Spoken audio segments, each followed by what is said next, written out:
नमस्कार साथियों, आप सभी का स्वागत है आपके YouTube channel RBSC school education में। अब मैं आपका जो महत्वपूर्ण टॉपिक चल रहा था संधि, उसका अगला भाग लेके आया हूँ व्यंजन। व्यंजन संधि किसे कहते हैं, व्यंजन किस में होती है, इन सारे चीज़ों पर अपन बात करेंगे। व्यंजन संधि वर्ण होते हैं। वर्ण कौन कौन से होते हैं? स्वर और व्यंजन। स्वर कौन कौन से होते हैं? ए, आ, ई, ऊ, ए, ऐ, ओ, औ, री और ली। ये अपने क्या है? स्वर हैं। और व्यंजन देखा जाए तो जैसे क वर्ग, च वर्ग, ट वर्ग, त वर्ग, प वर्ग, अंतस्थ और ऊष्म होते हैं। जैसे क वर्ग में होगा क, ख, ग, ग, च, छ, ज, य, ट, ठ, ड, ढ, न, त, थ, द, ध, न, प, फ, भ, भ, म, य, र, ल, व, स। यह है तालव्य स, मूर्धन्य श और दंत्य स और है। ये अपने व्यंजन हो गए। तो अब क्योंकि ये सारे नियम अपने व्यंजन संधि के अंदर आएंगे, इसलिए अपने इसको पढ़ना जरूरी है। अब हम देखेंगे पहली संधि है, वो है जसत्व संधि। कौन सी संधि है? जसत्व संधि है। जसत्व संधि का क्या नियम होता है कि प्रथम वर्ण का तृतीय वर्ण में परिवर्तन होना जसत्व कहलाता है। जैसे क, च, ट, त, प। और इसके आगे क्या आएगा? किसी वर्ण का तीसरा या चौथा वर्ण आता है, या य, व, र, ल, ह या स्वर आता है, तो वो कौन से वर्ण में परिवर्तन हो जाएगा? तीसरे में। जैसे क का ग बनेगा, च का ज बनेगा, ट का ड बनेगा, त का द बनेगा और प का ब बनेगा। अब इसके उदाहरण देखते हैं, उससे हमें जल्दी समझ में आएगा। जैसे हमने देखा वाक प्लस दानम। देखो इसमें पहला वर्ण आया है, आगे क्या आया है? तीसरा वर्ण आया, द दवात वाला। तो क्या बन गया? वापिस तीसरा वर्ण बनना है। किसका? पहले वाले का। वाक का क वर्ग का तीसरा क्या होगा? ग। जैसे हमने देखा ये प्रथम वर्ण है, ये द्वितीय वर्ण है, ये तृतीय वर्ण है, ये चतुर्थ है और ये पंचम वर्ण है। तो हमें याद रखना है। तो क वर्ग का तृतीय वर्ण क्या है? ग। तो वागदानम। सुप प्लस अंतम सुबंतम। प का तीसरा वर्ण ब है, सुबंतम। सट प्लस अनम, ट वर्ग का ड, सड़ानन। दिक प्लस गज, दिग्गजय। तो हमें याद रखना है जो प्रथम वर्ण का अंतिम है उसका वर्ग लेते हुए उसका तीसरा वर्ण हमें लिखना। इसी प्रकार अच प्लस अंत, अजंत। पितृ प्लस आनंद, चित्त है, चित्त प्लस आनंद, चिदानंद। तो हमें ये इसमें याद रखना है कि प्रथम वर्ण का तीसरे वर्ण में परिवर्तित हो जाता है। और कैसे आएगा? जैसे क, च, ट, त, प के बाद में किसी भी वर्ग का तीसरा या चौथा वर्ण आता है, या ये, व, र, लह आता है या स्वर आता है, तो वो तीसरे के अंदर परिवर्तित हो जाएगा ग, ज, ड और ध और ब में। अब देखेंगे हम अनुस्वार संधि। अनुस्वार संधि का एक सूत्र होता है मोनुस्वार है, मोनुस्वार है। तो इसमें क्या होगा कि किसी भी जो शब्द होगा उसका अंतिम वर्ण होगा मैं, और आगे व्यंजन होगा। कैसे लेकर है तक कोई भी हमें वर्ण मिल सकता है।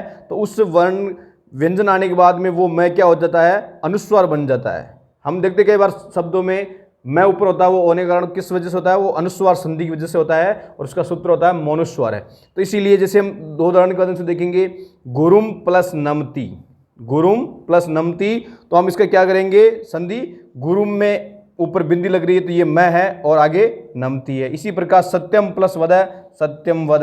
तो इसका क्या हो जाएगा? मैं का अनुस्वार हो जाएगा। इसी प्रकार हमने दो संधि देखी है, अब आगे वाली संधि देखेंगे। अब पढ़ेंगे हम अनुनासिक संधि। अनुनासिक संधि क्या होती है? इसमें क्या होगा? प्रथम वर्ण का पंचम वर्ण में परिवर्तन हो जाएगा। क्या होगा? प्रथम वर्ण का पंचम वर्ण में परिवर्तन। जैसे देखते हैं क, च, ट, त, प, ये सारे क्या है? वर्ग है। और किसी भी वर्ण का पांचवा वर्ण इसके आगे आएगा तो बाद में क्या हो जाएगा? वो ये क बदल जाएगा अंग, च बदलेगा ये, ट बदलेगा न, त बदलेगा न, प बदलेगा में। इसके उदाहरण देखते हैं। सत प्लस मति, सन्मति। तत् प्लस न, तन्न। वाग प्लस मयम, वाग्मयम। सट प्लस मासय, सणमासय। दिक् प्लस नांक, दिनांक। अप प्लस में, अम्मे। मृत प्लस मयम, मृणमयम। देखो सबसे बड़ी बात है कि अपने को क, प, त, ट और क मिला। बाद में क्या मिला अपने को? लगभग सारा पंचम वर्ण मिल रहा है। न, मैं, सारे क्या है? ये पंचम वर्ण है। तो पंचम वर्ण आते ही में क्या हो जाएगा? इसमें अनुनासिक संधि हो जाएगा, पांचवा वर्ण इनके अंदर आ जाएगा। अब हम देखते हैं चरत्व संधि। कौन सी संधि है? चरत्व संधि है। खरी च एक सूत्र होता है जिसमें खर प्रत्यार होता है जो कि हम संस्कृत मीडियम में देखते हैं, लेकिन आज इसमें भी हम देखेंगे क वर्ग, च वर्ग, ट वर्ग, त वर्ग और प वर्ग। इसके बाद में क्या आ जाएगा? प्रथम वर्ण, द्वितीय वर्ण प्लस मूर्धन्य स और दंत्य स अगर आता है तो ये किस में बदल जाएगा? प्रथम वर्ण, जो ये प्रथम वर्ण के अंदर उसका हो जाएगा। जैसे इसमें तीसरा वर्ग आया है उद प्लस सवय, उद प्लस सवय, उत्सवय। द किस में हो गया? प्रथम वर्ण में हो गया। जगत प्लस त्राता, जगत में द है, अपने प्रथम वर्ण त में बदल जाएगा, जगत प्लस त्राता, क्योंकि इसमें भी देखो त है आगे। इसमें क्या है? त है, प्रथम वर्ण त, र बन के फिर त्रा बनता है। उत प्लस तीर्ण, उत्तीर्ण, उत्तीर्ण में द है, द का आगे क्या आ रहा है? त, तो अपने प्रथम वर्ण में त में हो जाएगा तो उत्तीर्ण, ये इसमें हो गया। इस प्रकार हम चरत्व संधि देखते हैं। अब आगे है सचुत्व संधि। क्या है? सचुत्व संधि है। इसका एक सूत्र होता है स्तो, सचुना, सचु। इसमें सिंपल सा तरीका है बिल्कुल। जैसे स वर्ग आएगा, स वर्ग के बाद में त वर्ग आएगा, तो स वर्ग तो हो जाएगा श मूर्धन्य श में, और त वर्ग क्या किस में बदल जाएगा? च वर्ग में परिवर्तित हो जाएगा। तो हमें इसमें उदाहरण देखते हैं। हरिश से ते, हरिश में स आया है तो ये स किस में हो जाएगा? मूर्धन्य स के अंदर परिवर्तित हो जाएगा, हरिश से ते। इसी प्रकार सत प्लस जन, सद प्लस जन, जय और द किस में बदल जाएगा? अपने च वर्ग में, तो द का क्या हो जाएगा? जय सज्जन है। उसी प्रकार तपस प्लस चर्या, तपस में स है, च का, और ये स किस में बदल जाएगा? मूर्धन्य स में बदल जाएगा। सत प्लस चरित्रम त वर्ग है, तो किस में बदल जाएगा? अपने प्रथम वर्ण में, सच्चरित्रम। इसी प्रकार हमने ये व्यंजन संधि देखी है। अब हम देखेंगे विसर्ग संधि। अब हम देखेंगे विसर्ग संधि। विसर्ग संधि में क्या होता है? किसी विसर्ग के बाद में व्यंजन और स्वर आए तो उसमें जो होने वाली संधि होगी वो क्या होगी?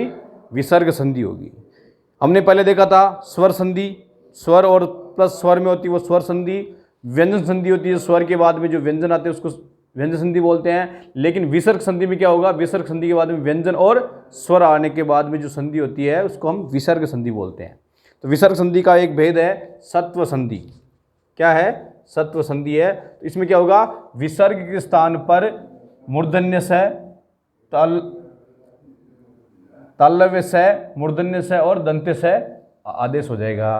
तो उसको हम देखेंगे। जैसे विसर्ग प्लस च, छ और श, मूर्धन्य दंत, तालव्य स होगा तो उसको तालव्य स आदेश हो जाएगा। त, त और उसके बाद में अगर मूर्धन्य स हो तो उसको मूर्धन्य श हो जाएगा, और त, थ हो, श हो तो इसको दंत्य से आदेश हो जाएगा। इसी प्रकार हम उदाहरण देखते हैं। कह प्लस चित, कह प्लस चित क्या हो जाएगा? विसर्ग क्या आगे आ रहा है? च आ रहा है। च आने पर क्या हो जाएगा? तालव्य से हो जाएगा। तो क्या होगा? कश्चित।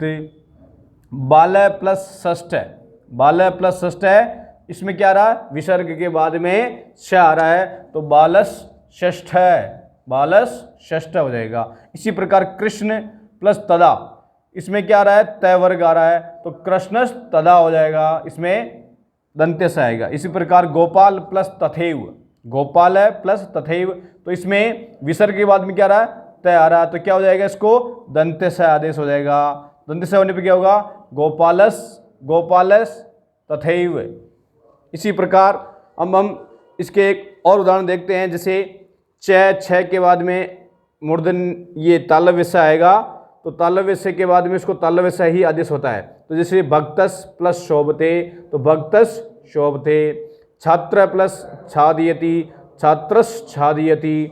शावक प्लस चलती, शावक प्लस चलती, तो इसमें च आ रहा है तो इसको मूर्धन्य, सॉरी बार बार मेरे से नाम उल्टा हो रहा है, ये है तालव्य से। तालव्य से में क्या होगा? चालव्य से आदेश होगा शावक प्लस चलती। इसी प्रकार तय तय और श होगा, उसमें क्या होगा धनुष धनु प्लस टंकार है, तो क्या आ जाएगा मूर्धन्य से धनुष टंकार है। बाल का षष्ठ है, जो कि यहाँ उदाहरण देखा ये है, ये भी इसी का भेद है, बाल प्लस षष्ठ है तो बालस षष्ठ है। इसी प्रकार इसके कुछ इंपॉर्टेंट्स रूल्स और उदाहरण वो देखते हैं अपन कि जैसे विसर्ग के बाद में क वर्ग या प वर्ग आता है तो उसमें क्या होगा उसमें भी ये अपने दंत्य स और मूर्धन्य स का आदेश हो जाता है। वो कैसे होगा, जैसे नम प्लस कार है नमस्कार है। इसी प्रकार बहि प्लस कार है बहिष्कार है। चतु प्लस पथम चतुष्पथम। पुर प्लस कार है पुरुषकार है। अब आपने देखा होगा कि एक जगह तो अपने दंत्य से आ रहा वो एक जगह मूर्धन्य से देखा होगा आपने, तो इसका कारण है जिस भी व्यंजन के में ये और विसर्ग से पहले अगर इकारांत है ई की मात्रा या ई का स्वर लगा हुआ है वहां पर मूर्धन्य से होगा। क्या होगा मूर्धन्य से होगा। इसी प्रकार हमने देखा बहिष्कार है और चतुष्पदम जिसमें स्वर आ जाएगा ई उ, ये स्वर आने पर वो क्या हो जाएगा मूर्धन्य से हो जाएगा। इसी प्रकार हमने देखा कि जहाँ पे स्वर का आगम हो रहा है वहाँ पे मूर्धन्य से है और जहाँ पर स्वर का आगम नहीं हो रहा है वहाँ पर क्या है दंत्य से हो रहा है। इसी प्रकार अब हम इसका विसर्ग संधि का अगला भेद पढ़ेंगे। अब हम देखेंगे विसर्ग संधि का दूसरा भेद उत्व संधि। उत्व संधि में क्या होगा, विसर्ग के स्थान पर उ आदेश हो जाएगा। क्या हो जाएगा उ आदेश। ए विसर्ग प्लस ए, यानी ए के बाद विसर्ग होगा उसके बाद में ए होगा और उसके बाद में तीसरा चौथा या पांचवा वर्ण हो या फिर ये र ल व है हो तो उस विसर्ग के बाद ए प्लस उ बराबर क्या बन जाएगा ओ बन जाएगा। यानी उस उ का ओ ए के साथ में उत्व होकर ओ बन जाएगा। इसी प्रकार मन प्लस विकार है मनोविकार है। देखो ए आ रहा है, ए के बाद में क्या है विसर्ग है, तो विसर्ग में क्या हो रहा है ए हो रहा है प्लस आगे क्या आ रहा है वह आ रहा है, तो क्या हो गया उसका मनोविकार है। उसी प्रकार राम प्लस अस्ति, राम अस्ति तो रामो अस्ति। देखो इसमें नियम होता है कि दो स्वर कभी साथ में नहीं आते हैं, दो स्वर कभी साथ में नहीं प्रयोग हो सकते, इसलिए इसको अवग्रह चिन्ह बनाया गया है। और इसमें ओ ए प्लस विसर्ग का में ए हो गया और अगले उसका उ होकर ए के साथ क्या हो गया ओ, रामो प्लस अस्ति। इसी प्रकार कृष्ण प्लस अपि, कृष्ण प्लस अपि कृष्णोपि। उसी प्रकार मृग प्लस अपि मृगोपि। सिंह प्लस अत्र सिंहोत्र। चंद्र प्लस अयम चंद्रो अयम। क प्लस अपि को अपि। और उसी प्रकार स प्लस अहम सो अहम, ये बनेगा। और इसी प्रकार कुछ उदाहरण है पय प्लस धर पयोधर। अद्य प्लस मुखी अधोमुखी। रज प्लस गुण रजो गुण। मन प्लस गत मनोगत। देखेंगे इसमें कि हमने क्या किया, विसर्ग के स्थान पर उ आया और उ का ओ बन जाता है, तो इसी प्रकार हमने क्या कर दिया, इसमें सभी जगह ओ आ रहा है और दो स्वर एक साथ में आने पर इसको क्या ये चिन्ह लगाते हैं अवग्रह चिन्ह। इसको हम बोलते हैं अवग्रह चिन्ह, इसलिए हमने इसका प्रयोग किया है। अब हम देखेंगे रुत्व संधि।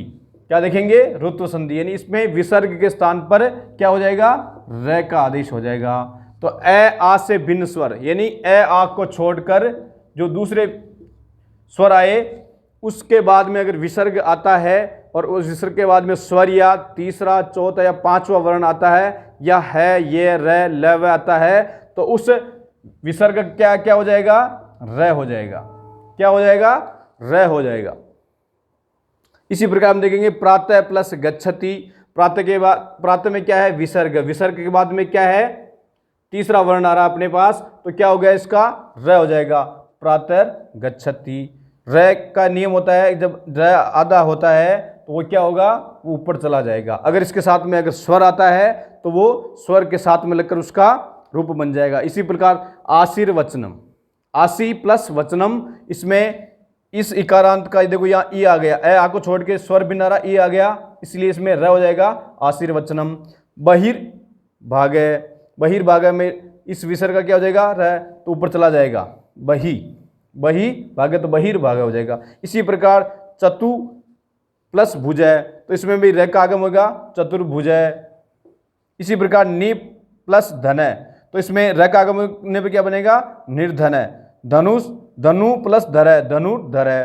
भानु प्लस उदेति, भानु के आगे विसर्ग है, विसर्ग में र हुआ, र में उ मिलेगा तो भानुर, भानुर्दति, भानुर्दति बन जाएगा। इसी प्रकार हमने आज देखा ये विसर्ग संधि के जो भेद है, वो जो मोस्ट भेद है वो हमने पढ़े हैं। संधि में अगर किसी प्रकार की कोई समस्या हो तो आप हमें कमेंट सेक्शन बॉक्स में जाकर लिख सकते हो। और हमने महत्वपूर्ण उदाहरण के साथ ये संधि देखी है। अब सभी को धन्यवाद। जय हिंद, जय भारत।